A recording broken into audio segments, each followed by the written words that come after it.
Il n'y a pas longtemps, une figure emblématique de la politique haïtienne suggéra la désobéissance civile générale au cas où le chef de l'État ne démissionne pas.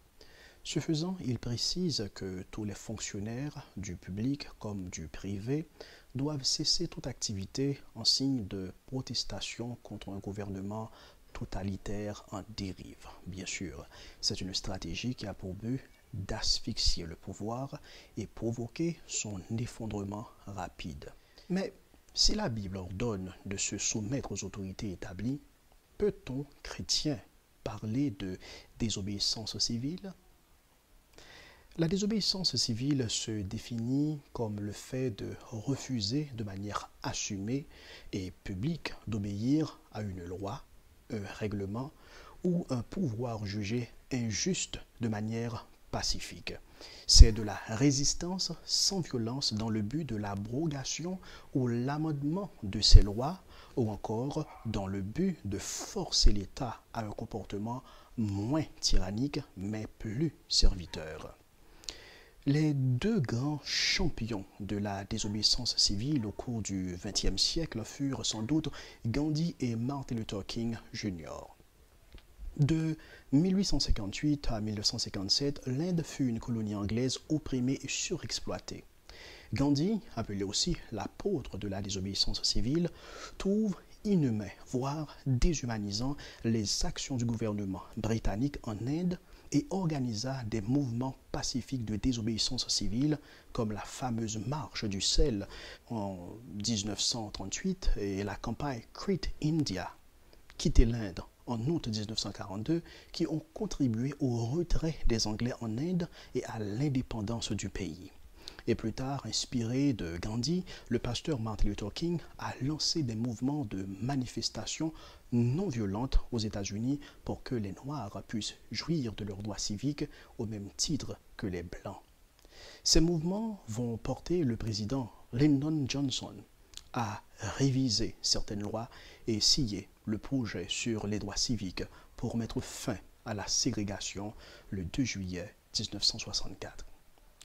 Si ces deux exemples aident à comprendre la désobéissance civile à travers l'histoire, mais ils ne permettent pas de voir sa corrélation avec la Bible. D'ailleurs, la Bible affirme clairement que toute personne soit soumise aux autorités supérieures, car il n'y a point d'autorités qui ne viennent de Dieu, et les autorités qui existent ont été instituées de Dieu. C'est pourquoi celui qui s'oppose à l'autorité résiste à l'ordre que Dieu a établi. Et ceux qui résistent attireront une condamnation sur eux-mêmes, d'après Romains le chapitre 13, le verset 1 et 2. Cette soumission en question, est-elle une soumission aveugle, servile et absolue? Non. Cette soumission existe jusqu'à la limite où les lois promulguées par l'autorité ne contreviennent aux principes préalablement établis par Dieu. C'est-à-dire quand il y a contradiction entre ce que Dieu dit et ce que l'autorité affirme. On peut dire, comme Pierre, il faut obéir à Dieu plutôt qu'aux hommes. Des personnages de la Bible l'ont fait. Par exemple, les sages-femmes des Hébreux ont refusé de tuer les garçons à la naissance selon l'ordre de Pharaon. Exode 1er. Shadrach, Meshach et Abednego, ils ont désobéi à l'ordre du roi en refusant de s'agenouiller devant la statue d'or, Daniel 3. Et Daniel lui-même fut insoumis à l'édit royal, exigeant d'adresser des prières uniquement au roi pendant 30 jours, Daniel 6. Et à l'injonction des autorités religieuses du Sanhédrin de ne point prêcher au nom de Jésus-Christ, Pierre et Jean choisissent d'obéir à Dieu. J'ajouterai un deuxième composant à cela. Paul clarifie en Romains le chapitre 13, le verset 6a. Le magistrat est serviteur de Dieu pour ton bien. Deux points à noter. Le magistrat est serviteur de Dieu. Le magistrat ne constitue donc pas une autorité indépendante et souveraine, mais c'est une autorité déléguée. Ensuite, le verset nous indique la mission de l'autorité civile. Le magistrat est serviteur de Dieu pour ton bien. La mission du gouvernement, peu importe le régime, sa mission est de rechercher le bien-être de ses sujets. Mais quand l'ivresse du pouvoir corrompt le cœur des magistrats, au point qu'ils oublient leur statut de serviteur et s'érigent en seigneur tout-puissant sur le peuple, par exemple en cumulant sans fin des richesses et laissant son peuple dans la misère et privé de toute ressource pour vivre avec un minimum de dignité, alors ce gouvernement a besoin d'être rappelé à l'ordre. Et le devoir du chrétien en pareil cas est d'abord de prier pour un changement de cœur des autorités, ensuite identifier les couloirs de dialogue légitimes pour faire entendre raison aux magistrats tout en étant respectueux. Cela peut être les médias ou les rassemblements de convocation par les élus locaux. Et enfin, les chrétiens doivent aller aux urnes, aux prochaines joutes électorales, afin d'élire un meilleur représentant qui saura mieux servir leur intérêt comme peuple.